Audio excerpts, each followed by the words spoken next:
Okay, gang, reloading bench back with you once again, and I came up with yet another idea. So I might have to split the mods vid into a couple segments because I realized that ran kind of long as I was talking about what I was going to potentially do. So I'm in touch with somebody about my lathe idea. So I'm going to take this. As I said, I'm going to chop that off all the way down to about the equivalent of this right above this cut for where the screw mounts in. So talking with him right now over email, that will be a send it off in the mail, he does the work, send it back to me kind of thing. So we're talking a few weeks. But in the interim, I came up with yet another idea. Again, because anytime I want to do something where I would need a different powder weight or powder, I'm going to potentially have to do another rotor. And that's going to be a pain in the butt unless I own a lathe, which I don't. And as much as I want to own a lathe, probably not going to happen anytime soon. All right, so we have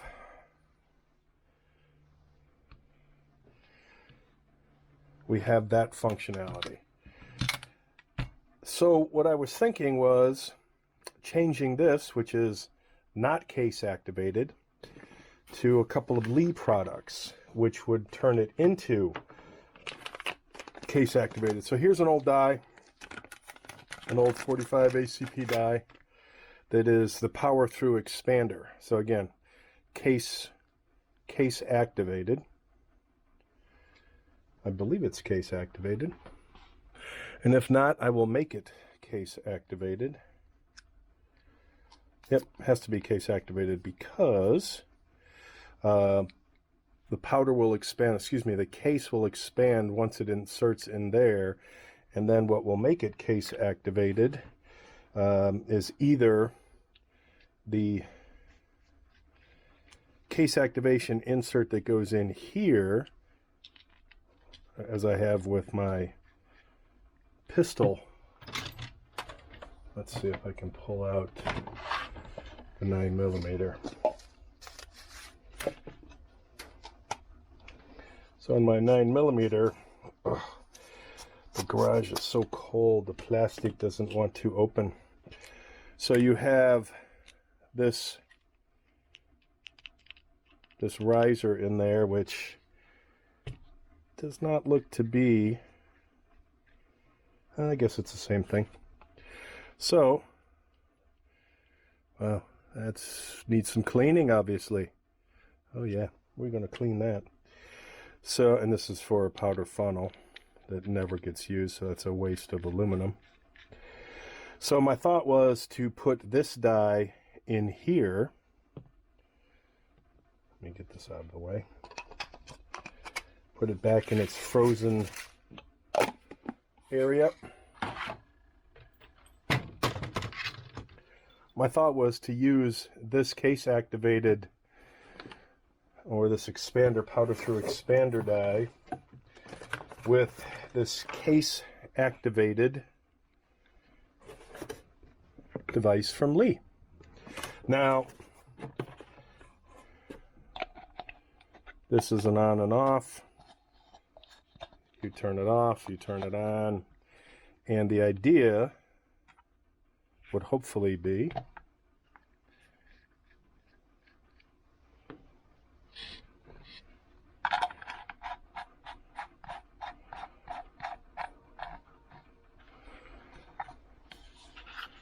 positioning it like this so that my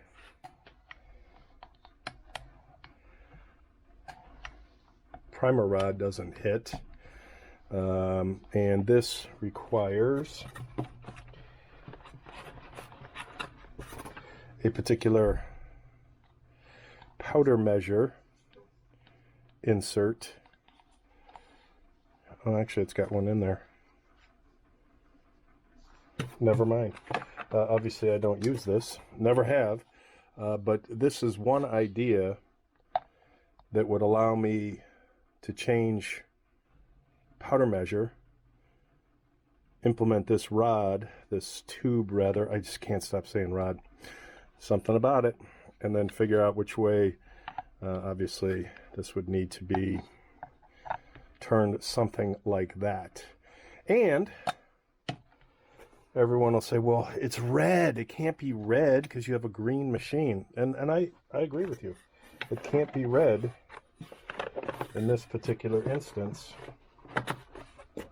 So therefore we have one of these. And this is a clear version. But in order to mount on here, I think there needs to be, there's another Lee adapter. And I think it's the actual, this bottom is actually red, unfortunately, which mounts into there.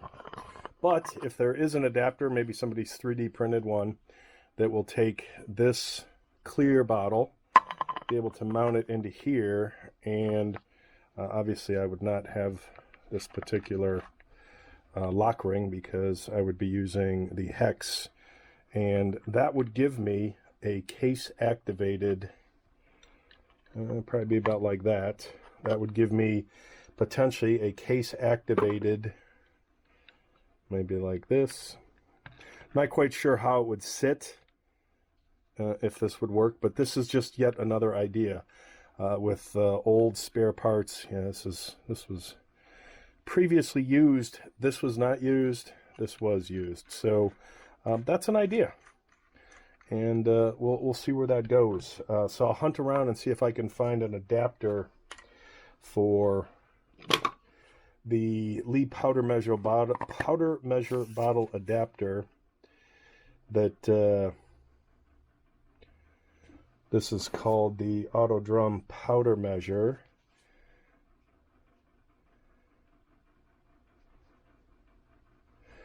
So it says remove. Oh, I take it back. All right. So right here it says remove the black hopper valve.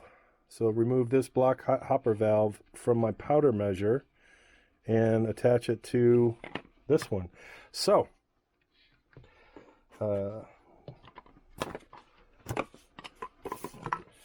we can do that. And there it looks like it is the powder measure. So let's try that. Everything's in the way when the camera's in front of things. So for those of you who bash Lee, these guys cover all the bases. I'll tell you that. Look at that.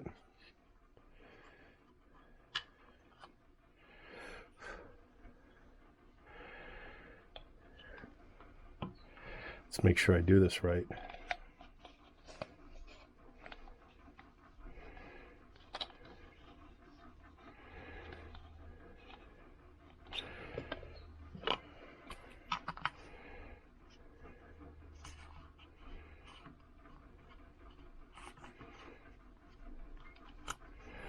So methinks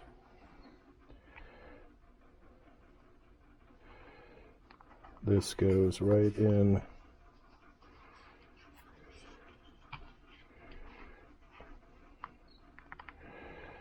Oh, I got fat fingers.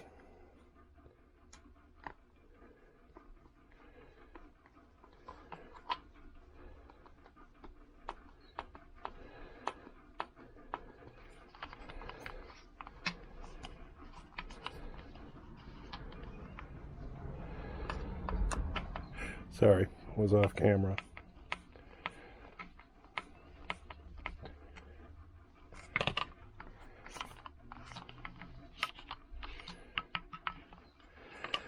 I might screw that down a little more, trying to be careful not to break plastic. No fun to break stuff.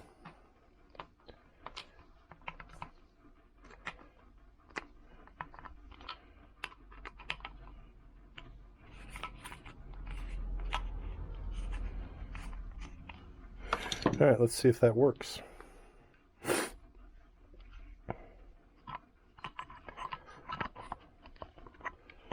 So it goes in right there. On, off. I can probably tighten that a little bit more, but that gives me exactly what I'm looking for. So let me tighten that up. God, allergies are kicking my ass.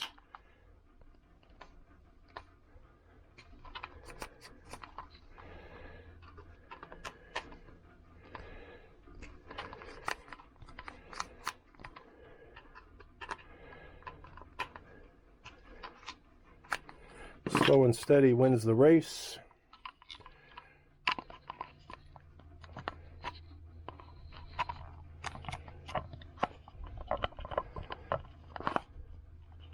On, off, on, off.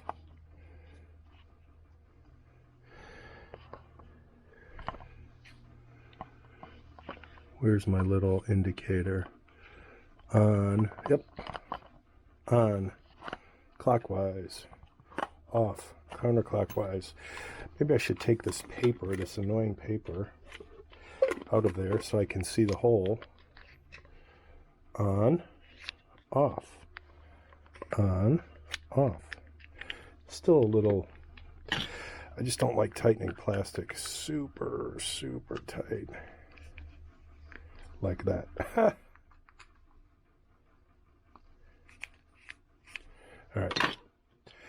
All right, so we now have what I would call the solution, another solution. On, off, and let's take this off.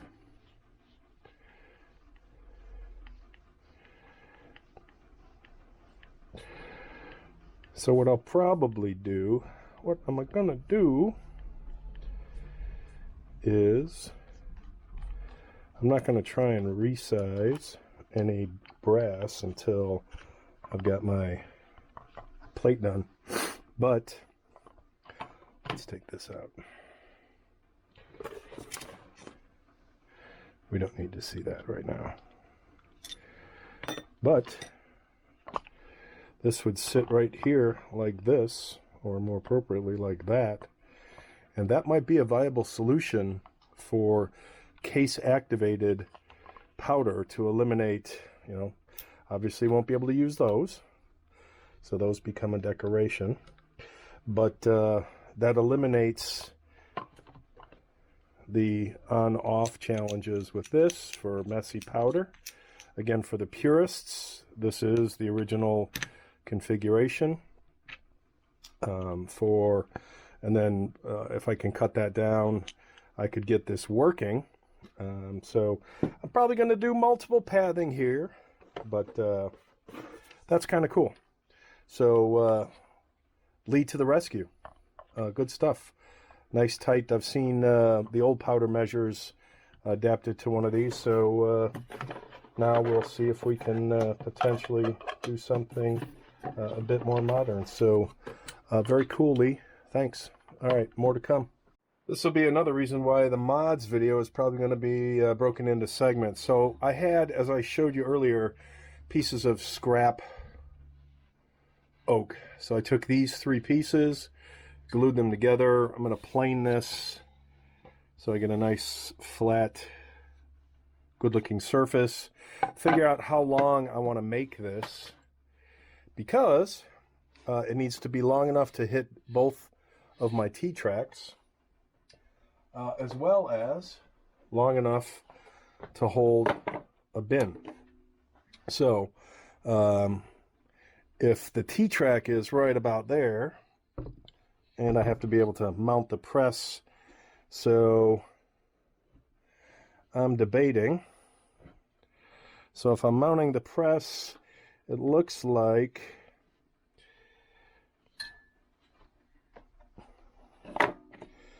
I would want about that much bench space. So maybe this much, which you can't see. So, let me scoot the camera back a little. So I'd want about that much wood, And when you look at where my mounting options are, it looks like what I might do is, because I have to mount the press into the wood here, and then 2 of them in back, what I might do, and I have to be cognizant of how the handle falls, so obviously it clears that.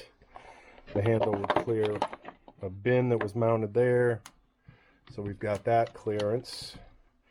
So I think a bin seated here, again, how far back I go, I have to be cognizant of being able to clear the handle on the bench, the edge of the bench.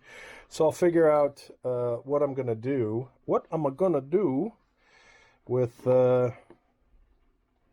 with mounting ideas. It looks like I'm going to come in through the side, at least on 2 of them on the left side, 1 of them at a minimum on the right, and again, depending on, yeah, so it'll be interesting because the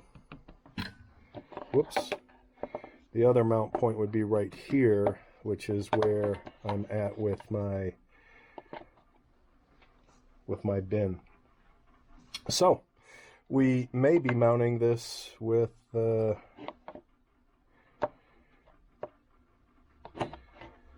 3 points, not sure, or a 4th point that